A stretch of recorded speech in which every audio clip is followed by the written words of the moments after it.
இன்னைக்கு அண்ணாமலை வேணான்னு சொல்லி எடப்பாடி கேட்டார்னா அவருக்கு தமிழ்நாடு மக்களுடைய பல்ஸ் தெரியலன்னு அர்த்தம். Now Edappadi has realised that he is not an MGR or he is not a Jayalalithaa. 2020 உங்களுக்கு இது எஸ்என்ஜேலேருந்து 20 கோடி ஜெகத்ரட்சனுடைய அக்கார்டுக்கு டிரான்ஸ்ஃபர் பண்ணியிருக்காங்க மார்க்கெட்டிங் எக்ஸ்பென்ஸ்னு. இதே செல்வ பெருந்தகை முன்னாடி ஒரு தடவை இவருடைய புதிய தமிழகம் ஆஃபீஸில் இதே வேலையை பண்ணியிருக்கார். ஸோ இதெல்லாம் ஈவே ராமசாமியார் கட்டிய வழி. பாமக அவர்கள் ராஜ்யசபா எம்பியை நோக்கி போகிறதுனால திமுகவுக்கு போக வாய்ப்பு இருக்குது. தாவேகாவோ அல்லது செபாஸ்டியன் சைமனுடைய நாம் தமிழரா அவங்க கட்சியெல்லாம் சீரியஸ் பொலிட்டிக்கல் பிளேயர் இல்லை. ஸோ எனக்கு வந்திருக்கிற நியூஸ் திருமாவளவன் 2 கம்யூனிஸ்டுகளையும் விஜய் சேர்த்து கொண்டு மக்கள் ஊழிய கூட்டணின்னு ஒன்று அமைச்சு திருமாவளவனை சீஃப் மினிஸ்டராக ப்ரொஜெக்ட் பண்ணுவார். இந்த எலெக்ஷனில் நான் இல்லைன்னு சொல்லி மக்கள் நல கூட்டணி மாதிரி ஒன்று ப்ரொஜெக்ட் பண்ணலாம். அண்ணாமலைங்கிற மூஞ்சியை காட்டினாலே இன்றைக்கி பல இடங்களில் இளைஞர்கள் ஓட்டு அப்படி வந்துட்டுருக்கு. ஆனால் 24 ரிசல்ட் முடிஞ்ச உடனே ஒரு ஆட்டுக்கு அண்ணாமலை படத்தை போட்டு வெட்டினதை எதிர்த்து மெட்ராஸ் ஹைகோர்ட் கண்டனம் கூறுற சார்ஜ் ஷீட் போடலை. போன வாரம் வரைக்கும் ஸ்டாலின் அவர்கள் நமக்கு கூட்டணி பலம் தன்னை காப்பாற்றிடும்ட்டாங்க. இன்றைக்கி எடப்பாடி போன பிறகு அது மாறி இருக்கு.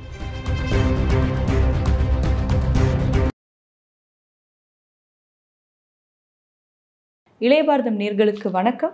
நம்மோடு இணைந்திருக்கும் சிறப்பு விருந்தினர் அரசியல் விமர்சகர் திரு தேவப்பிரியன் அவர்கள். வணக்கம் சார். வணக்கம். அண்ணாமலை அவர்கள் டெல்லிக்கு போயிருக்காரு. அமித்ஷா ஏதோ புது ஸ்கெட்சு போட்டிருக்காங்க, அண்ணாமலை ஏதோ ஒரு ஃபைலோட போயிருக்காங்க அப்படின்னும் எடப்பாடி பழனிசாமி அவர்கள் சில நிபந்தனைகள் வச்சுருக்காங்க. அதனால அண்ணாமலை அவர்கள் தலைவராக மாட்டார், அதுக்கு தான் அண்ணாமலை அவர்கள் போகிறாரு, அவர் போன அந்த விதம் மாஸ்க் போட்டிருந்தாரு, ப்ரெஸ்ஸை சந்திக்கல, இந்த மாதிரி பல விஷயம் சொல்லப்படுது. எதுக்காக அண்ணாமலை அவர்கள் இப்போ இந்த திடீர் டெல்லி பயணம்? இல்லை, 2 விஷயம். நம்ம ஐடி விங்கு ரொம்ப வேகமாக வேலை செஞ்சிட்ருக்கு. நான் சொல்கிறது டிஎம்கே ஐடி விங்கு. அவங்க கட்சியை வளர்க்குறத விட எதிராளி மேலே எதையாவது பரப்பி விடணும்னு சொல்லி பண்ணிகிட்ருக்காங்க. ஸோ எடப்பாடி நான் என்ன போய் பேசினேன்னு சொன்னப்போ பாலிடிக்ஸ் பேசலை அப்படின்னு சொன்னார். பட் பாலிடிக்ஸ் பேசப்பட்டிருக்குன்னு எல்லாருக்கும் தெரியும். இன்னொன்று, கிட்டத்தட்ட அமித்ஷாவும் எடப்பாடியுமே 45 நிமிஷம் 1 to 1 பேசியிருக்காங்க. இன்றைக்கி அண்ணாமலை வேணான்னு சொல்லி எடப்பாடி கேட்டார்னா அவருக்கு தமிழ்நாடு மக்களுடைய பல்ஸ் தெரியலன்னு அர்த்தம். இன்றைக்கி எந்த சேனலாக இருந்தாலும் அண்ணாமலை ஹெட்டிங்கில் போட்டிங்கன்னா தம்ப்நெயிலில் போட்டிங்கன்னா ஜாஸ்தி போகுதுன்னு தெரியும். So he is now taken a place. Karunanidhi ஜெயலலிதாவுக்கு அடுத்ததுக்காக செல்ஃப் மேட் இமேஜில் வந்திருக்காங்க. ஸ்டாலினோ இபிஎஸ்ஓ இமேஜ் இருந்தால் கூட அவங்க ஒரு இதை ஏற்கனவே இருந்த ஒரு அமைப்போடு டேக் ஓவர் பண்ணதில் தான் வந்திருக்கு. பட் அண்ணாமலைங்கிறவர் தன்னுடைய செல்ஃப் இதில் வந்திருக்கார். இன்னொன்று, அவர்கிட்ட நீங்கள் கேள்வி கேட்குற மாதிரி இது வரைக்கும் ஒரு ப்ரெஸ் மீட்டை எடப்பாடியோ ஸ்டாலினோ கொடுத்ததில்லை. சரியா? ஸோ இன்றைக்கி அண்ணாமலை அவர்களுக்கு பல விஷயங்கள் இருக்கும். இப்போ பார்ட்டி ஆர்கனைசேஷனில் ஆரம்பித்து தமிழ்நாடு இன்னும் இன்றைக்கி வரைக்கும் தலைவரை அஃபிஷியலாக அனௌன்ஸ் பண்ணல. ஏன்னா இப்போ நேற்றைக்கு கேரளாவில் அனௌன்ஸ் பண்ணியாச்சு, ராஜீவ் சந்திரசேகர் வந்தாச்சு.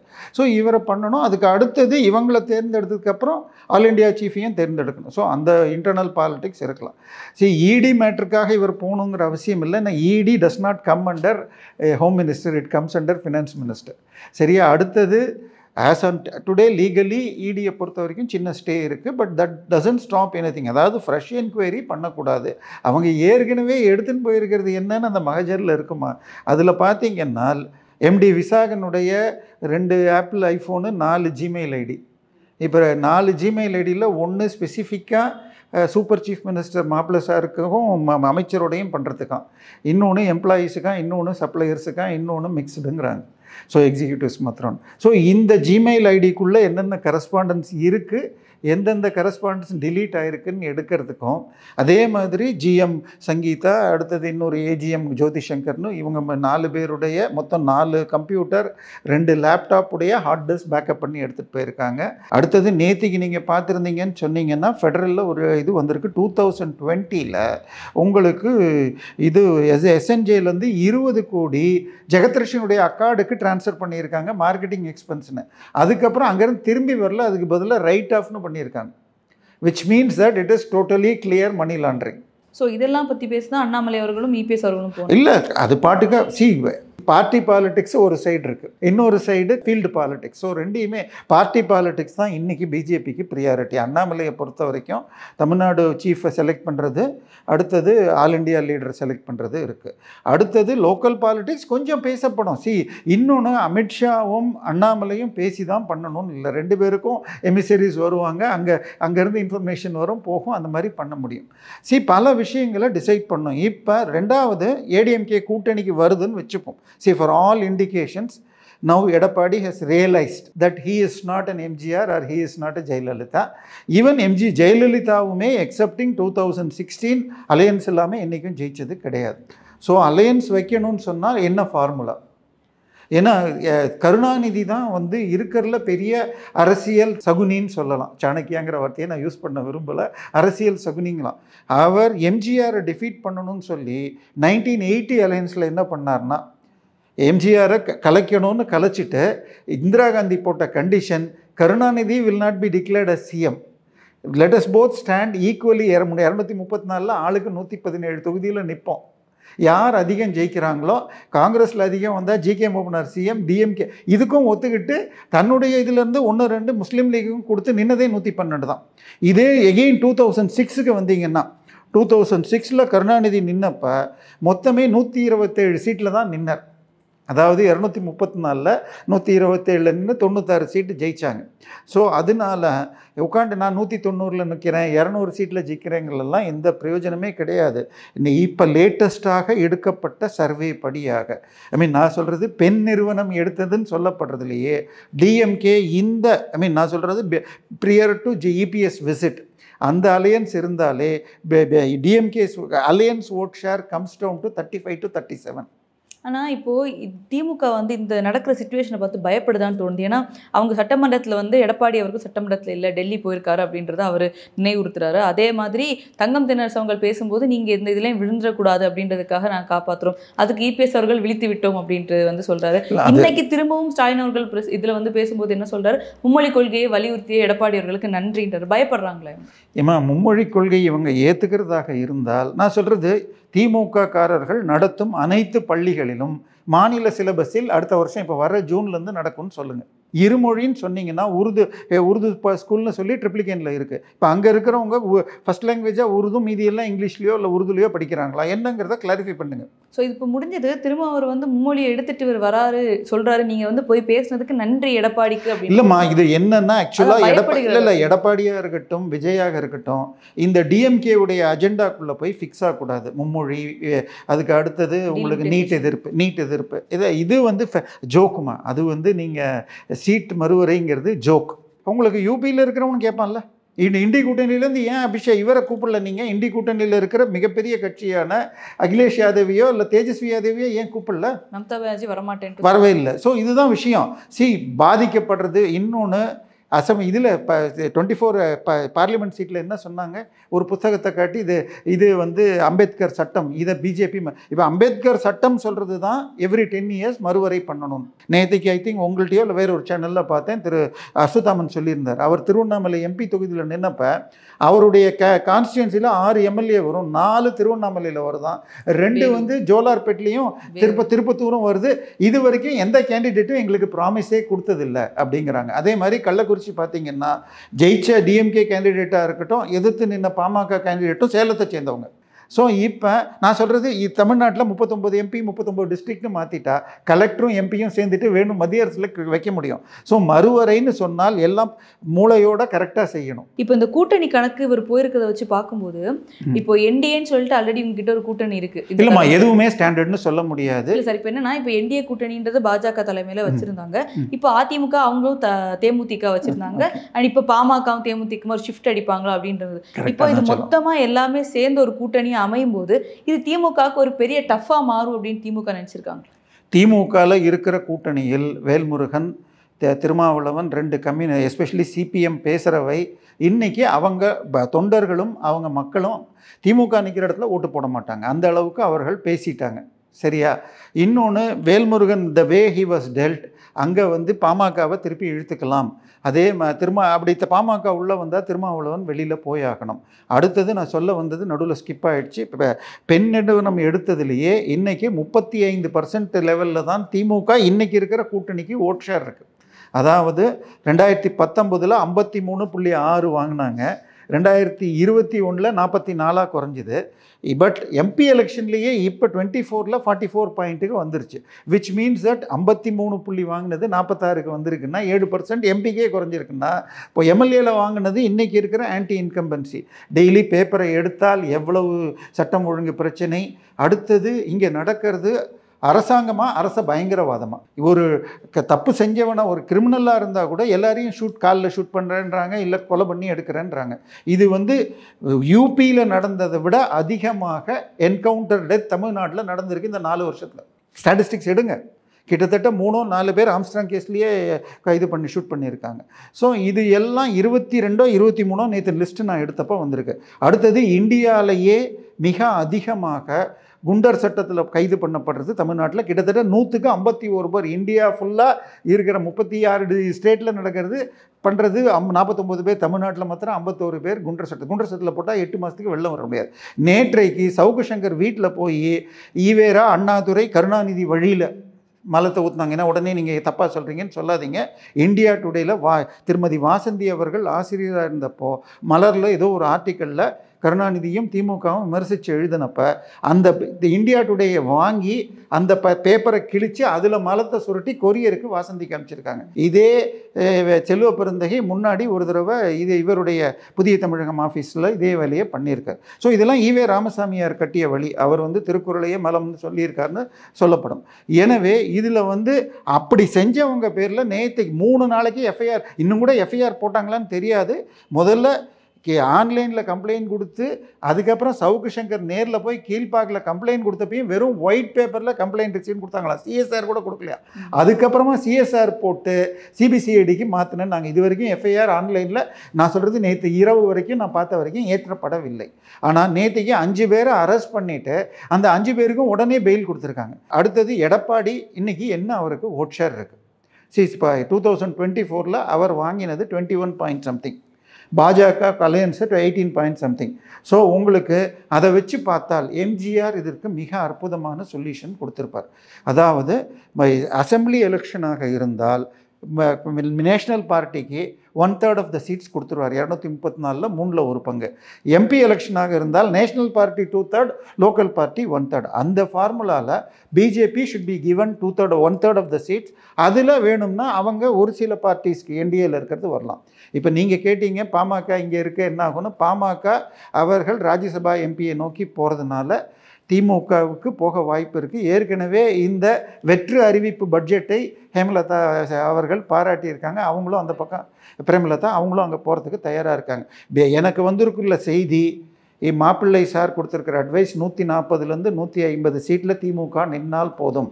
ஆனால் அலையன்ஸை ஸ்ட்ரென்தன் பண்ணுறதுக்கு பாமக இது முடிஞ்சால் இன்னும் ஒரு சில கட்சிகளை சேர்க்கணும்னு இருக்காங்க. இப்போ திமுகவுடைய அந்த கூட்டணியும் இங்கே அதிமுக தலைமையாக பாஜக தலைமையில் இந்த ஒரு கூட்டணி 2 கூட்டணி இருக்கும்போது சிக்கல் தாவேகாக்கு இல்லை நாம் தமிழுக்கா இருக்கு. ஏன்னா தாவேகா இன்னும் திமுக சைட்லேருந்து ஒரு திருமாவளவன் கட்சியோ இல்லை காங்கிரஸோ கம்யூனிஸ்டோ ஏதோ ஒன்று எடுக்கல அப்படின்னா இப்படியே சிங்கிள் ஹேண்டடாக அவங்க நிற்கிறாங்க நாம் தமிழ் மாதிரினா எந்த மாதிரி இருக்குங்க நிலை? இல்லை, நீங்கள் பாலிடிக்ஸை நீங்கள் சீரியஸாக அனலைஸ் பண்ணிங்கன்னால் தாவேகாவோ அல்லது செபாஸ்டியன் சைமனுடைய நாம் தமிழரா அவங்க கட்சியெல்லாம் சீரியஸ் பொலிட்டிக்கல் பிளேயர் இல்லை. சரியா? சீரியஸ் பொலிட்டிக்கல் பிளேயராக இருந்தால் ஒரு கான்ஸ்டியூன்சிலையும் பில்டப் பண்ணி ஒரு லீடரை பில்டப் பண்ணி ஒரே கேண்டிடேட்டை போடணும். Seeman has not never repeated any candidates. அவர் வெறும் சீட்டு போடுவார். இன்னும் அந்த சைடில் எது ரைஸ் ஆஃப் பெர்சன்டேஜ்னு பார்த்தா அதிகமாக விட்டு தானே இல்லைம்மா. இது நீங்கள் கணக்கு ரொம்ப இதுவாக பாடுறீங்க. அதாவது 96 எலெக்ஷனில் வைகோ கிட்டத்தட்ட 8% வாங்கினார். அதாவது பிஜேபிக்கு, அதாவது திமுக கூட்டணிக்கும் போட மாட்டேன், அதிமுகவுக்கும் போட மாட்டேன், இந்த ரெண்டுமே ஊழல் கட்சிகள் அல்லது காமராஜர் சொன்னபடி ஒரே மட்டையில் ஊறிய குட்டையில் ஊறிய மட்டைகள்ங்கிறது மாதிரி எக்ஸ்ட்ரா வெளியில் இருக்கிற அந்த 8% ஓட்டு அன்னைக்கு இவர் வாங்கினார், பின்னாடி விஜயகாந்த் வாங்கினார், இப்போ இவருக்கு வருது. இன்னொன்று அதான் இப்போ விஜய் வரும்போது எப்படி ஸ்பிளிட் அவுட் ஆகும்? இல்லை, விஜயுடைய ஓட்டர்ஸ் யார்? சரி, ஒன்று யங்ஸ்டர்ஸ். அடுத்தது விஜய் மே டார்கெட் மைனாரிட்டிஸில் அவருடைய சினிமாவில் அவர் பல படங்களில் இஸ்லாமிக் டெரரிசத்தை எடுத்து பேசியிருக்கிறதுனால ஆல்ரெடி தடா ரஹீம் போன்றவர்கள் அவருக்கு இது பண்ணக்கூடாதுன்னு சொல்லிகிட்டு இருக்காங்க. இன்னொன்று என்னை பொறுத்தவரை, அதாவது ஜெயலலிதா ஒரு மிகப்பெரிய சாணக்கியத்தனத்தை 2016 பண்ணாங்க. தான் தனியாக நின்னா ஜெயிக்க முடியாதுன்னு சொல்லிட்டு ஒரு பக்கம் அன்புமணி ராமதாஸை மாற்றம் முன்னேற்றம் அன்புமணி ராமதாஸ்னு போட்டு அவங்கள தனியாக நிற்க வச்சாங்க.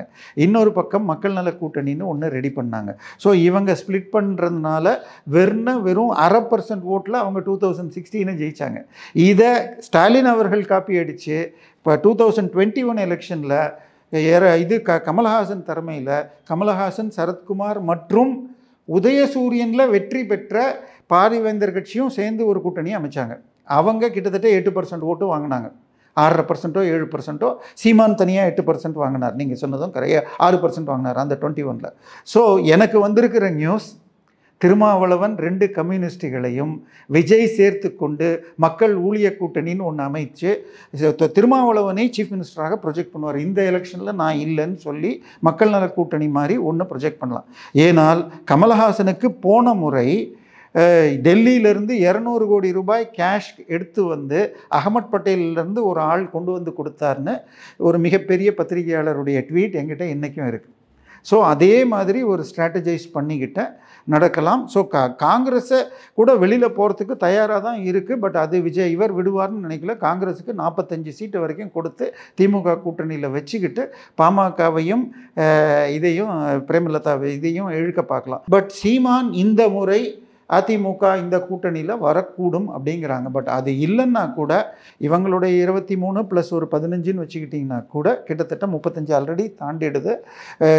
புதிய தமிழகம் இதெல்லாம் சேர்ந்தாலே 40% வருது. என்னுடைய கணக்கு, நாம் தமிழகம் வராவிட்டாலும் அதிமுக, நான் சொல்கிறேன் அந்த எம்ஜிஆர் ஃபார்முலா கூட்டணி வச்சால் கிட்டத்தட்ட 2011 ரிப்பீட் ஆகும். திமுக 23, அதாவது எதிர்க்கட்சி அந்தஸ்து வரணும்னா 234 10% தாண்டணும். 24 வராது. இன்னைக்கு நிலைமையில் அதுதான் வரும். ஸோ இதுதான் ஸ்டேட்டஸ்ஸு. பட் இதில் நான் எனக்கு அதிக சீட்டு ஏடிஎம்கே தான் தலைமைங்கிற மாதிரிலாம் பேச வேண்டியதில்லை. அண்ணாமலைங்கிற மூஞ்சியை காட்டினாலே இன்றைக்கி பல இடங்களில் இளைஞர்கள் ஓட்டு அப்படி வந்துட்டுருக்கு.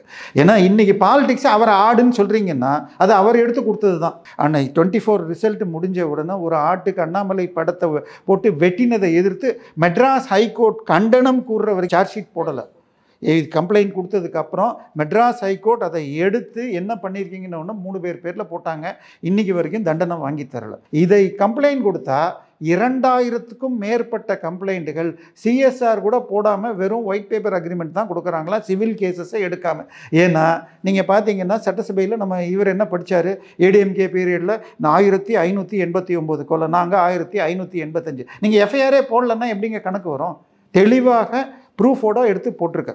சவுக்கு தெளிவாக கேகே நகரில் சர்க்குலர் வந்திருக்கு கமிஷனர் ஆஃபீஸ்லேருந்து, do not register any civil cases as FIR. So எஃப்ஐஆரே இன்றைக்கி சட்டம் ஒழுங்காக நடக்குதா இல்லையா? மெட்ராஸில் போடப்படுற எஃப்ஐஆரை ஒழுங்காக க்ளோஸ் பண்ணாமல் தீர்ப்புலாம் ஒழுங்காக கொடுக்கலன்னு சொல்லிட்டு போன மாதம் உங்களுக்கு home secretary was called in person to high court and in கேமராவில் அவர்கிட்ட 10 வருஷமாக என்ன பண்ணியிருக்கீங்கன்னு ரெக்கார்டு கேட்டிருக்காங்க. Home department is directly under Stalin. So high court has given a very bad opinion about you. Supreme court என்ன ஜட்ஜ்மெண்ட் கொடுத்துருக்காங்க, இந்த மார்ச் மாதம் ஃபர்ஸ்ட் வீக்குள்ளே ஒரு சீனியர் போலீஸ் ஆஃபீஸரை போட்டு பிஃபோர் ஏப்ரல் ஃபர்ஸ்ட் வீக்கு அந்த கேஸுக்கு பண்ணணும். அதில் 41 கேஸுக்கும் இது வரைக்கும் எஃப்ஐஆர் கூட போடலை. ஸோ இப்போ Supreme Court is monitoring all of it. TASMAC எடுத்துக்கிட்டிங்கன்னு சொன்னால் டாஸ்மாக்குடைய சேர்மன்கிறது எகெயின் ஹோம் செக்ரட்டரி, டாஸ்மாகுடைய சீனியர் செக்ரட்டரின்னு சொன்னால் உதயச்சந்திரன்.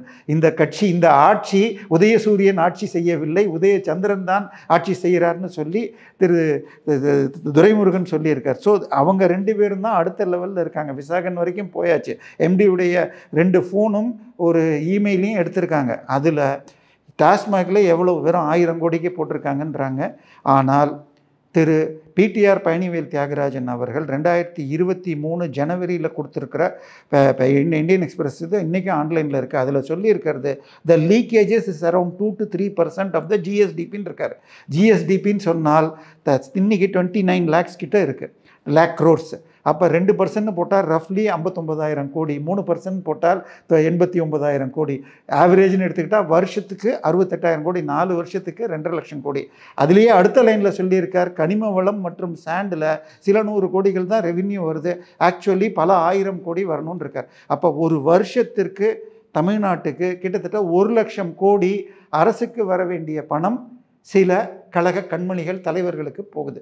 இதை லீக்கேஜை நான் கண்ட்ரோல் பண்ணேன்னு சொன்ன பிடிஆர் பழனிவேல் தியாகராஜன் வெளியில் அனுப்பிச்சிட்டு ஒரு டம்மி போஸ்ட்டுக்கு அனுப்பிச்சிட்டாங்க. ஸோ இங்கே நடக்கிற ஆட்சி, இன்றைக்கி இருக்கிற ஆட்சி எப்படி இருக்குன்னு சொன்னால், 96இல் ஜெயலலிதாவை தோக்கடிக்கணும், அவங்களாலேயே ஜெயிக்க முடியாத அவங்க சீட்டை தோத்தாங்களோ கிட்டத்தட்ட அந்த மாதிரி மனநிலை இருக்குது. போன வாரம் வரைக்கும் ஸ்டாலின் அவர்கள் நமக்கு கூட்டணி பலம் தன்னை காப்பாற்றிடுன்ட்டாங்க. இன்றைக்கி எடப்பாடி போன பிறகு அது மாறி இருக்கு. ஆனாலும் இன்னும் ஃபைன் விஷயங்கள் பேசி இது எம்ஜிஆர் ஃபார்முலாவில் வந்தால் என்னை பொறுத்தவரை 2011 ரிப்பீட் ஆகும். சார், எங்களோட இணைந்து பல்வேறு கருத்துக்களை பயந்தமைக்கு ரொம்ப நன்றி சார்.